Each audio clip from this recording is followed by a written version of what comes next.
आकार देऊन जातात, काही माणसं विचारातून जीवनाला आकार देऊन जातात.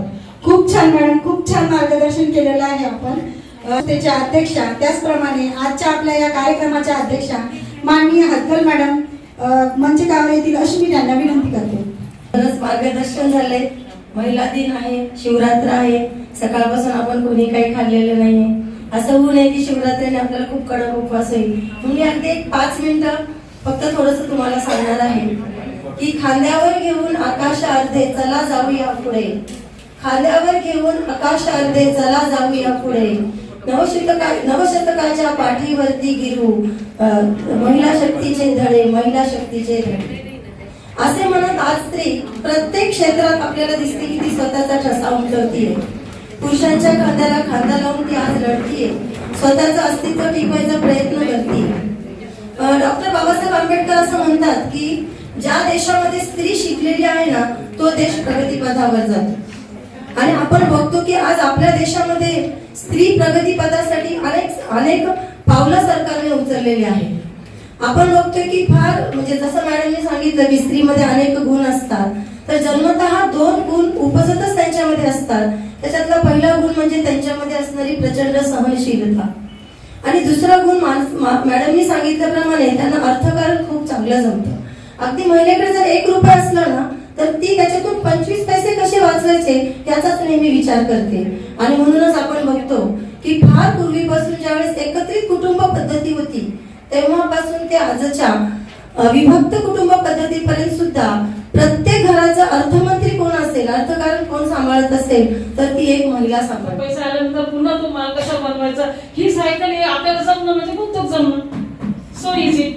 लक्षात बनवणं, फ्रीज पुरतं ठेवणं, बर्थडे पुरतं केक बनवणं, हे थोडंसं आता आपण सोडून देऊ आणि त्याला प्रोफेशनल वेने आपल्याला मार्केटमध्ये प्रोडक्ट कसं आणता येईल. कारण आज मार्केट खूप मोठं आहे.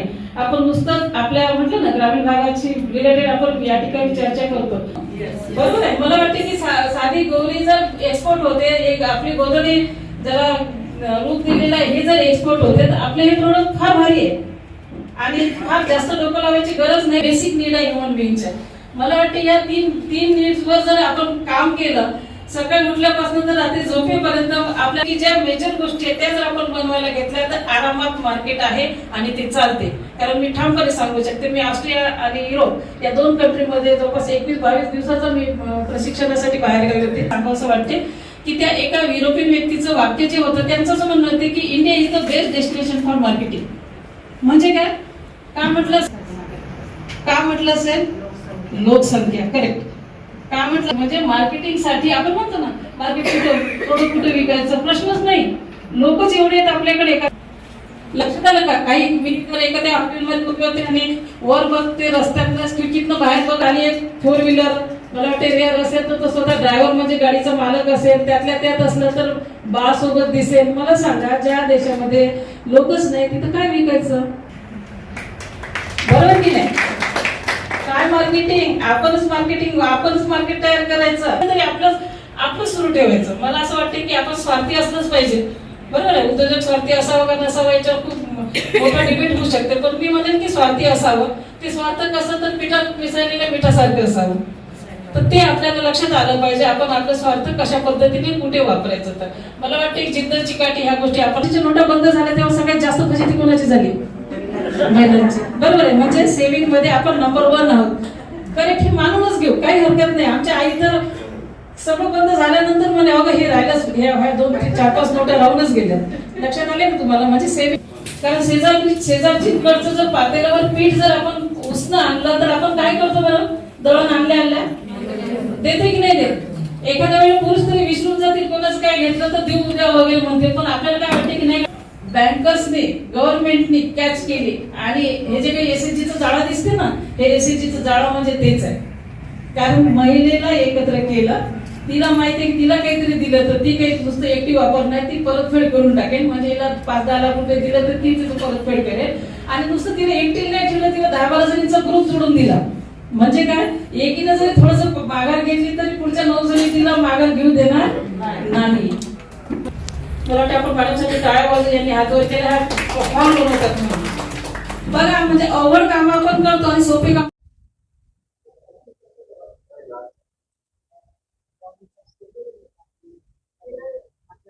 Regional employment generation program CMEGP ही योजना जवळपास 50 लाखापर्यंत आहे.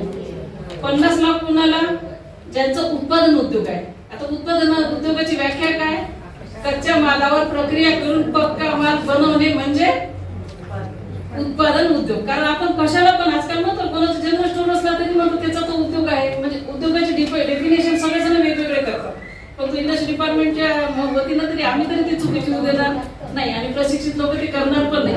उत्पादन उद्योगाची व्याख्या काय? कच्च्या मालावर प्रक्रिया करून पक्का माल तयार करणे. आणि असे जर काही उद्योग कोणाचे असेल, मला वाटते हे आता जे मॅडमनी सांगितलं हे मॅक्झिमम उद्योगी मॅन्युफॅक्चरिंग ऍक्टिव्हिटी.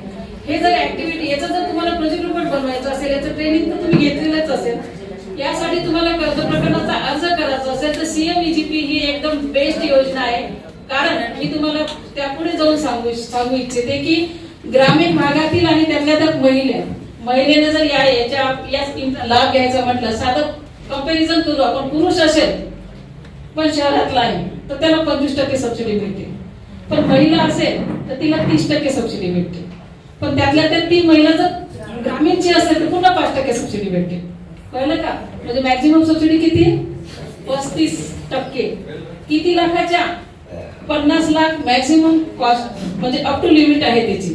तुम्ही 2 लाख करा, 3 लाख करा, परंतु कितीपर्यंत? 50 लाखापर्यंत. मला सांगा, एखादीचं समजा आहे, एखादीचं म्हणण्यापेक्षा तुमच्या माहितीच तुम्ही आता ट्रेनिंग मधून आले, आमच्याकडे ट्रेनिंग संपल्या म्हणजे ज्यांचं म्हणतं ना कर्ज मंजूर झाल्यानंतरचं ट्रेनिंग सुद्धा आमच्याचकडे. कारण कर्ज मंजूर झाल्यानंतर जोपर्यंत आमचं सर्टिफिकेट बँकेत नेऊन देत नाही तोपर्यंत ही 35% ही 30%ची सबसिडी रिलीज होत नाही. मला वाटते की बऱ्यापैकीचं वेटेज असणार एमसीडीचं सर्टिफिकेट आहे. अवश्य एकदा तरी एखादा छोटा मोठा फ्रीचा जे काय तुम्हाला वाटतं तो प्रोग्राम जर केला तर तुम्हाला खरंच आमचं पण कार्य कळेल काय आहे तर. आणि आम्ही विशेष करून आमचं वैशिष्ट्य असं आहे की आम्ही ट्रेनिंग प्रोग्रामच्या लास्ट डेला बिफोर सर्टिफिकेट देण्यापूर्वी आम्ही या सगळ्या स्टुडंटला कर्ज प्रकरणासाठी अर्ज करण्यासाठी बांधील करतो. लक्षात बळजबरी करतो म्हटलं तरी चालते. कारण एखाद्याला वाटत असेल की नको. नमस्कार सर्वांना, मी अर्चना गरड, तालुका पोतपूर येथे महिला सक्षमीकरणासाठी उमेद अभियानामध्ये BMIBCB ब्लॉक मॅनेजर म्हणून काम करते. आज 8 मार्च 2024 या दिवशी ग्रामविकास संस्थेच्या मार्फत आम्हाला जो आमच्या कार्याचा आणि आमचा जो गौरव केला, सन्मान केला, सत्कार केला त्याबद्दल संस्थेच्या सर्व कर्मचारी आणि विशेष हदगल मॅडम आणि शिरपोरे सर यांचं खूप खूप आभार. आणि खरं म्हणजे या संस्थेकडून आम्हाला एक अशी प्रेरणा भेटली की गावामध्ये ज्या काही महिला आहेत त्यांना उद्योजिका बनवण्यासाठी किती चांगल्या पद्धतीने काम करणं गरजेचं आहे. प्रत्येक महिलांमध्ये ती जिद्द आहे, चिकाटी आहे. फक्त त्या महिलांना चांगल्या पद्धतीनं मार्गदर्शन करणं आणि त्या सेवा सुविधा योजना ज्या आहेत त्या माध्यमांची त्यांना माहिती करून देणं हे खूप गरजेचं आहे. या माध्यमातून खरंच महिलांचा विकास होत असलेला खूप चांगली गोष्ट आहे की महाराष्ट्रामध्ये तरी या अभियानाची किंवा ह्या सर्व गोष्टींची खूप गरज आहे हे या प्रोग्राम मधून समजले. मी ग्रामसेवक संगीता तायडे, ग्रामपंचायत कुंभेफळ. ग्रामविकास संस्थेने 8 मार्च महिला दिनानिमित्त आमचा जो सत्कार केला त्याबद्दल मी संस्थेचे अध्यक्ष हदगल मॅडम आणि नरहरी शिवपुरे सर यांचं खूप खूप आभार व्यक्त करते. आम्ही गावामध्ये जे कार्य केले आणि त्यांनी ते हेरून आम्हाला जो सत्कार केला, ग्रामविकास संस्था यामध्ये जसं सिद्ध होतं की ग्रामविकासामध्ये ज्या प्रत्यक्ष फील्डवर ज्या महिला काम करतात त्यांचे गुण हेरून त्यांना ह्या महिला दिनाच्या दिवशी त्यांचा सत्कार करणं हे त्यांनी हेरलेलं असल्यामुळं मी ग्रामसेवक म्हणून आणि आमच्या सगळ्या 8 भगिनी मिळून ग्रामविकास संस्थेचे खूप खूप धन्यवाद देते. धन्यवाद. सर्वप्रथम मी सगळ्या महिलांना आजच्या 8 मार्च 2024 जागतिक महिला दिनाच्या हार्दिक शुभेच्छा देते.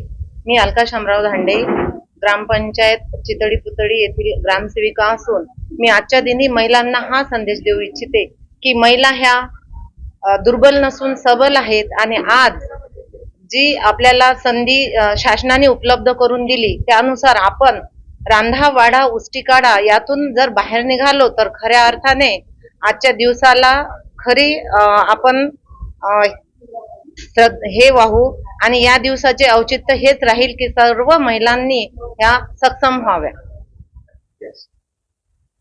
आज महिला दिवसावर तुम्ही चांगला कार्यक्रम केला होता, काय काय मेसेज देण्यात आला या महिला दिवसावर?